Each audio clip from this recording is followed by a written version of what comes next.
शौर्य आणि बलिदानाची गाथा। मार्च 29 हा दिवस महाराष्ट्रासाठी गौरवशाली आहे, कारण या दिवशी संपूर्ण राज्यभर छत्रपती संभाजी महाराज जयंती साजरी केली जाते। संभाजी महाराज हे केवळ एक शूर योद्धाच नव्हे, तर बुद्धिमान प्रशासक आणि निष्ठावान हिंदू धर्मरक्षक होते। संभाजी महाराजांचा जन्म 14 मे 1657 रोजी पुरंदर किल्ल्यावर झाला। ते शिवाजी महाराजांचे थोरले चिरंजीव होते। लहानपणापासूनच त्यांना उत्तम शिक्षण मिळाले। ते संस्कृत, मराठी, फारसी, पोर्तुगीज, इंग्रजी इत्यादी 8 भाषांमध्ये निपुण होते।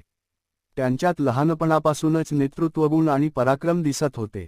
1681 साली शिवाजी महाराजांच्या निधनानंतर संभाजी महाराजांनी स्वराज्याची सूत्रे हाती घेतली। ते अतिशय पराक्रमी होते आणि मुघल बादशहा औरंगजेबाला पराभूत करण्यासाठी सतत युद्धरत राहिले।